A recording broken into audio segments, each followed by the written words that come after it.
এবার অপেক্ষা বাজবে বিশ্বকাপের শেষ দুই বাঁশি। মেসির শেষ আর ইয়ামালের শুরুতে কার মুখে থাকবে হাসি? আর্জেন্টিনা পায় প্রতিপক্ষের রক্তের গন্ধ। ইংল্যান্ডের ফিরে তাকানোর সব রাস্তা ছিল বন্ধ।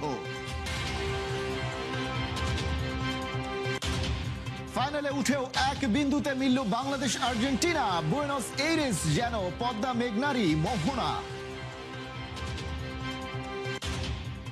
কালো অনেক দাগ থেকে গেল মেসিদের অর্জনের গায়ে। এত সাফল্যের পরেও পুরো পৃথিবী হাসল না মেসির বাপায়ে। 48 দল থেকে 4 থেকে 2 বিশ্বকাপ এখন শেষ দুই বাঁশির অপেক্ষায়। তবে 104 ম্যাচের মহাযজ্ঞের শেষ দুটি ম্যাচের ভাষা এক নয়। 103তম ম্যাচে ফ্রান্স এবং ইংল্যান্ড খেলবে ভাঙা স্বপ্নের ধ্বংসস্তূপে দাঁড়িয়ে ব্রোঞ্জের জন্য। 104তম ম্যাচে আর্জেন্টিনা ও স্পেন খেলবে পৃথিবীর সিংহাসনের জন্য। একদিকে মেসির শেষ অধ্যায়, অন্যদিকে ইয়ামালের নতুন যুগ। বিশ্বকাপের শেষ দুই নিয়ে আরো জানাচ্ছেন জুবাইর নূর। সবচেয়ে বড় বিশ্বকাপের 103 নম্বর ম্যাচ, যেখানে প্রতিপক্ষের আগে হারাতে হবে নিজেদের ভাঙা মনকে, আর 104 নম্বর ম্যাচে প্রতিপক্ষের আগে জয় করতে হবে ইতিহাসের ভয়কে। 102 ম্যাচের বাছাই শেষে তাই বিশ্বকাপের শেষ দুই আলাদা পরীক্ষা। 18 জুলাই মায়ামিতে ক্ষত সারানোর লড়াই, 19 জুলাই নিউ জার্সিতে অমরত্ব ছোঁয়ার যুদ্ধ। ফাইনালে আর্জেন্টিনা বনাম স্পেন শুধু দুই মহাদেশ নয়, দুই সময়ের মুখোমুখি সংঘর্ষ। 39 বছরের লিওনেল মেসির সামনে সদ্য 19-এ পা দেয়া লামিনে ইয়ামাল। গোল বলের ফুটবলে কি এক অদ্ভুত গোলক ধাঁধা। 19 বছর আগে ইউনিসেফের এক চ্যারিটি প্রজেক্টে বাচ্চা ইয়ামালের সাথে ছবি তুলেছিলেন মেসি। সেদিনের চেয়ে ছোট্ট ইয়ামাল আজ স্পেনের দামাল। মুখোমুখি হবে সর্বকালের অন্যতম সেরা খেলোয়াড় মেসির, তাও আবার গ্রেটেস্ট শোন আর্থের ফাইনালে। মেসি বিশ্বকাপে 21 গোলের সঙ্গে রেকর্ড 12 অ্যাসিস্টের মালিক, আর ইয়ামাল এমন এক স্পেনের মুখ যারা বলকে শুধু দখল রাখে না, প্রতিপক্ষের অক্সিজেনও কেড়ে নেয়। এই আসরে আর্জেন্টিনা সর্বোচ্চ 19 গোল করেছে, আর অন্যদিকে স্পেন হজম করেছে মাত্র একটি। অর্থাৎ ফাইনালের এক প্রান্তে টুর্নামেন্টের সবচেয়ে ধারালো আক্রমণ, অন্য প্রান্তে সবচেয়ে শক্ত দেয়াল। ফাইনালে স্পেনের 2-0 জয় ছিল স্কোরের চেয়েও বড় এক কৌশলগত ঘোষণা। বল, জায়গা ও ম্যাচের গতি তিনটি নিয়ন্ত্রণ করে ফ্রান্সকে মাত্র দুটি শট লক্ষ্যে রাখতে দেয়। রদ্রি ফাবিয়ানদের মাঝমাঠ প্রথম পাস আটকে দেয়। ইয়ামাল ওরজাবালরা সামনে প্রেসের ফাঁদ বসায়। আর্জেন্টিনার পরীক্ষা শুধু স্পেনের পাস থামানো নয়, প্রেসের প্রথম ঢেউ ভেঙে মেসিকে রদ্রির পেছনে হাফ স্পেসে খুঁজে পাওয়া। আর্জেন্টিনার পথ আবার নিয়ন্ত্রণের চেয়ে চরিত্রের বেশি। ইংল্যান্ডের বিপক্ষে 55 মিনিটে পিছিয়ে 85 মিনিটে এনজো ফার্নান্দেজের সমতা। যোগ করার সময় মেসির ক্রস থেকে লাউতারোর গোল, জয় 2-1 গোলে। টানা দ্বিতীয় ফাইনালে আলবি সেলেস্তেরা এখন 1958 ও 1962 সালের ব্রাজিলের পর প্রথম দল হিসেবে বিশ্বকাপ ধরে রাখার সুযোগের সামনে। স্পেন টানা 37 ম্যাচ অপরাজিত। আর্জেন্টিনা বিশ্বকাপে টানা 13 ম্যাচ হারেনি। তাই এটি ধৈর্য বনাম দৃঢ়তার নয়, দুই ধরনের ধৈর্যের লড়াই। স্পেন বল নিয়ে অপেক্ষা করে, আর আর্জেন্টিনা মুহূর্ত খুঁজে।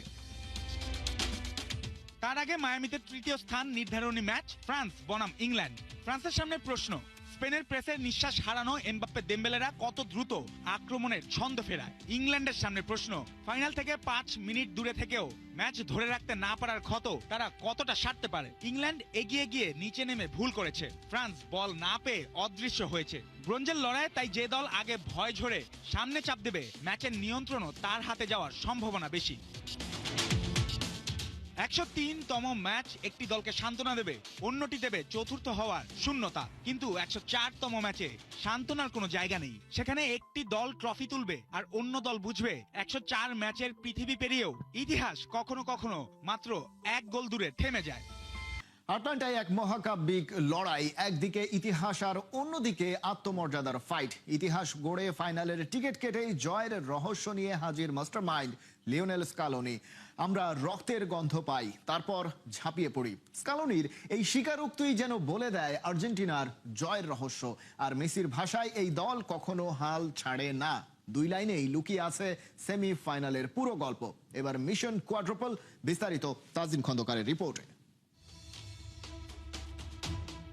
স্কটল্যান্ডের আকাশে তখন কালো মেঘ, চারিদিকে আচ্ছন্ন হতাশায়।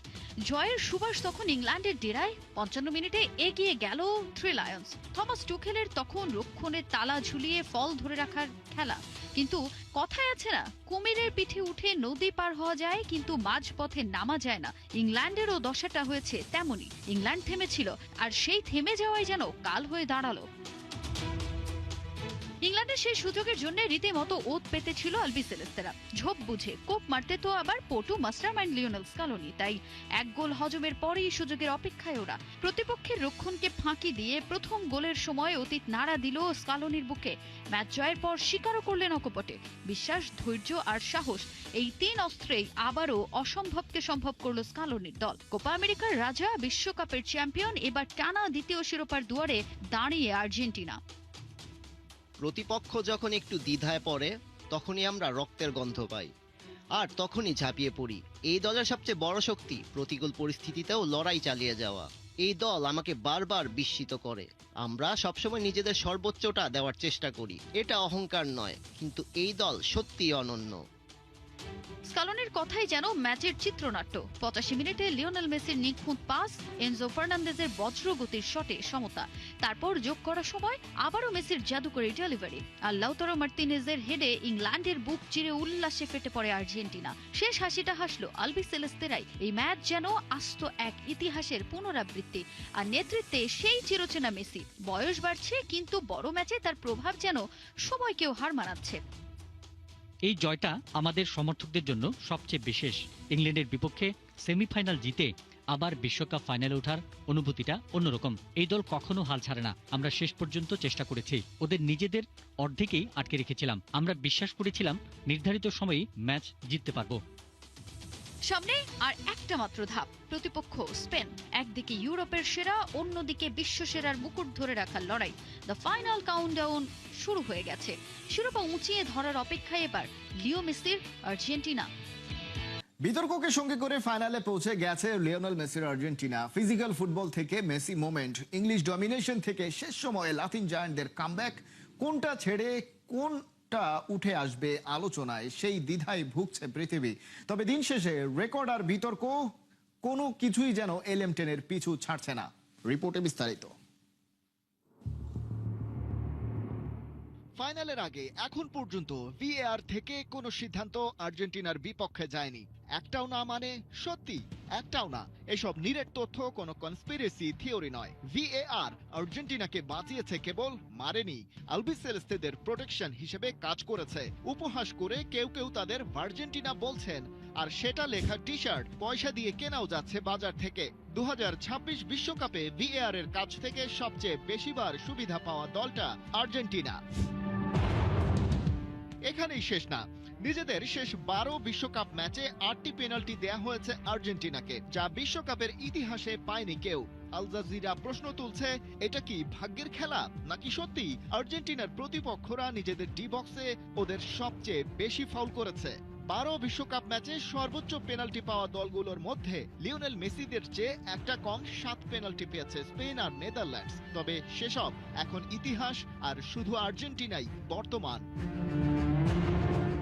শুধু বাংলাদেশ নয়, ইন্টারনেটের কল্যাণে সারা দুনিয়ায় একটা বড় অংশকে আর্জেন্টিনার প্রতিপক্ষদের সমর্থন করতে দেখা গেছে। সমালোচনা থামছে না ইংল্যান্ডের বিপক্ষে ফার্স্ট হাফের ফিজিক্যাল ফুটবলের কারণে।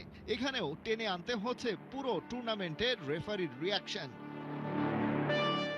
এবারের বিশ্বকাপে প্রতি 22 ফাউলের বিপরীতে একটা হলুদ কার্ড দেখেছে টিম আর্জেন্টিনা। সংখ্যাটা টুর্নামেন্টের বাকি 47 দলের মধ্যে সবচেয়ে বেশি। গড়ে 17.5 ফাউল করে একটা কার্ড দেখেছে স্পেন, যারা আছে দ্বিতীয় অবস্থানে। ওরাই গ্র্যান্ড ফাইনালে মোকাবেলা করবে মেসিদের। এরপরেই এই তালিকায় নরওয়ে, ফ্রান্স আর সুইজারল্যান্ড। সেমিতে আর্জেন্টিনার প্রতিপক্ষ ইংল্যান্ড প্রতি 10.4টি ফাউলের জন্য একটা কার্ড দেখে, আর অভাগা ব্রাজিল প্রতি 6.4টি ফাউলের বিপরীতেই কার্ড দেখেছে একবার করে। আর্জেন্টিনার টিমটা এবার তীব্র সমালোচনার শিকার হয় মিশরের বিপক্ষে ম্যাচ থেকেই। এই মিশর আবার দাবি করে আসছে ফিফা চায় লিওনেল মেসি এবং তার দেশ আর্জেন্টিনা টুর্নামেন্টে টিকে থাক। আল জাজিরার একটি প্রতিবেদনে বলছে ফিফা এবং মেসি এই দুই পক্ষের পকেটেই টাকা আসছে এক সোর্স থেকে, যেমন এডিডাসের সাথে ফিফার চুক্তি $800 মিলিয়ন, যেখানে ওই একই কোম্পানির সাথে লিওনেল মেসির চুক্তি প্রায় $1 বিলিয়ন লেভেলে।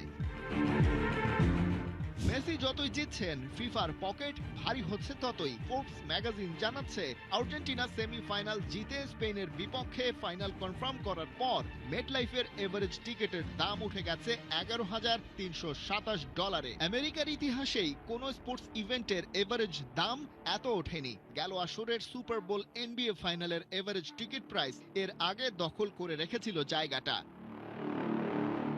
তাই যারা প্রশ্ন করছেন ফিফা আর্জেন্টিনাকে কেন বাড়তি সুবিধা দেবে, তাদের কাছেই বরং প্রশ্ন রাখা যায় কেন দেবে না।